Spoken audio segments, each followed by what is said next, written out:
Hey folks, just thought I'd do a quick walk around. We're back from our inaugural camping trip with this new setup. One of the things we've always struggled with is getting our Jeep and our camping setup to the same place without having two drivers. And lots of thought, lots of contemplation. We looked at various toy haulers. And the problem with the toy hauler is this. So this is our 2018 JL Wrangler Rubicon.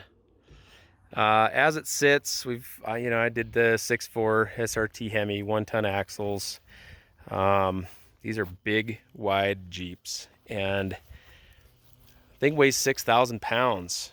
And not only that, it's like 83.5 inches wide.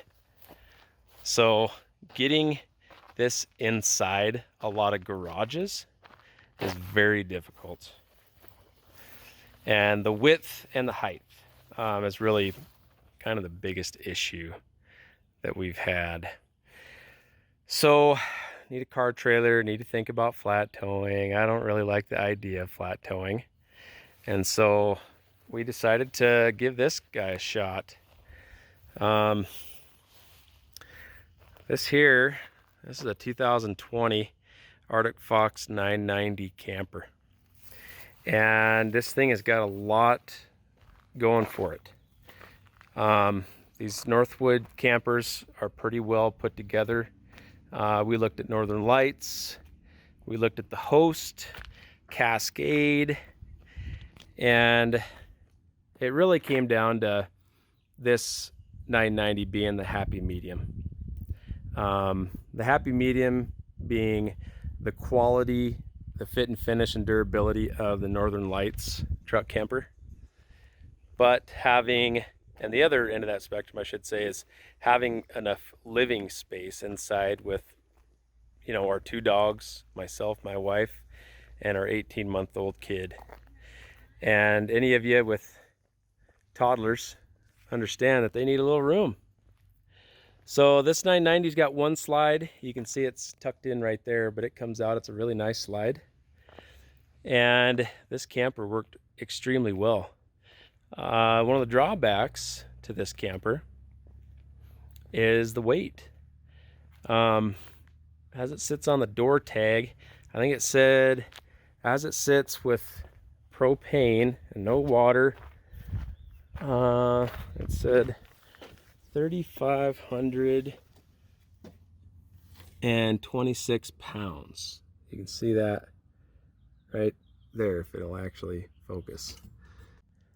And what we found to be true is this thing is actually closer to 4,000 pounds with no water, which, doing the math, it was going to be sitting on that red 1-ton 2017. The rear axle capacity on that truck is 7,200 and some change pounds. Sitting empty, the truck on the rear axle, there's about 3,400 pounds on it. And with this camper installed dry, no gear, no water, both the propane tanks full, I was 7,600 pounds on the rear axle. That's, what is that, 4,200 pounds or something? What the heck's up with that? How did they get the weight so badly off? What am I missing, right? Kind of bummed me out. The idea, I never really wanted a dually. We'll talk about the truck here in just a sec. But you want to talk about the need for a dually? This truck needs one, or this camper needs one. Especially if you're gonna haul water, right? 55 gallons of water. That's heavy. And then the other thing is you're gonna put a car trailer on the back. It's always in the back of my mind that I might need a dually, but according to the weight, I shouldn't have been overweight with just the camper in my red truck. Kind of ticked me off. So anyway, come down to the truck. We need a truck, man. COVID stuff going on. Very difficult to find a dually right now. And this is what we ended up with. Went over to Archie Cochran Ford. They had this one. It's like the only one west of the Mississippi. It's dumb. 2020 F350 Dually. And this truck is money. If you're looking for your weight capacities, this is what you need to be looking at. So right here, rear gross axle weight rating is 9,900 pounds on this versus 7,200 pounds on the single rear wheel. As a matter of fact, if you don't have the camper package on your single rear wheel, I think you're only sitting at like 6,600 pounds, which get the trailer or get the camper package. Doesn't make sense not to. 70 miles an hour, 75 miles an hour down the road, this thing is awesome. I haven't done anything to the suspension. I always put a 2.5-inch body shock front and rear with a remote reservoir just to get a little bit more aggressive rebound dampening and compression dampening. But even so, even without this, it's still working great. Without the car trailer and Jeep on, this thing isn't even sitting on the front overload spring. That guy right there, it's about an inch off, which is totally awesome. That means we got a little headroom when it comes to loading this thing down.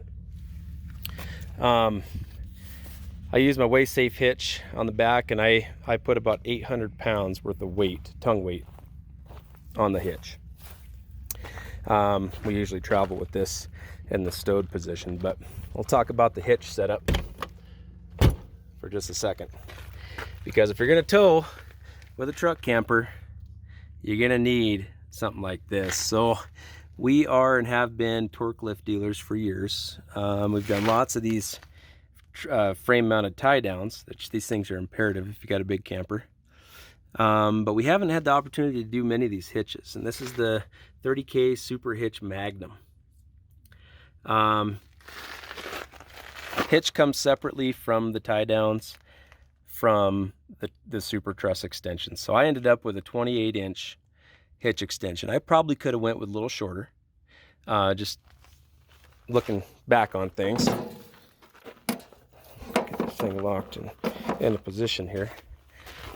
You can kind of see where I kind of ended up here. With the right hitch, you know, the right stinger, I probably could have went with a 24-inch extension and got a little bit of extra weight capacity. But you know what, we're doing okay. In the future, I'll probably be looking at some kind of weight distribution hitch to try and even things out, but it towed just phenomenally well. I'm really happy with it. This hitch, the extensions, the stabilizer chains, the wiring extension are all things that you need to get. There's probably 3 or 4 hours worth of install to get this thing ready to go, but this is really confidence inspiring. And if you're gonna do trailering with truck camper, this is how you do it. Really nothing else in the industry that compares, and it's all US made, which is just super important to me and should be to you too. So anyway, now we've got this camper, we've got this dually. We're going to be doing an aluminum car trailer just to kind of lessen the load back here. My trailer tires, I went and weighed this thing. My trailer tires have 10,000 pounds on them. My rear axle, full of water, full of gear, food, ready to camp. What I had 9,780 pounds, so I'm 120 pounds underweight on my rear axle with this setup. It's cutting it close, but we're still under, and it showed. The thing just mobs down the interstate. Super awesome. Very happy with with the entire setup. I don't think I'd do anything different. But anyway, this is the new camping setup. The idea here is that we're going to be able to get down to Moab, down to Colorado, have our camping situation and our Jeep in tow so that we don't have to sacrifice any of that. Pretty stoked. You guys have any questions on anything? Be sure to leave them in the comments. I'll do my best to get them answered. If you need any of these parts and you're in the area, be sure to give us a call. Good pricing, certified, educated installers, and we've got a little bit of knowledge in the field. Thanks a lot. Happy camping.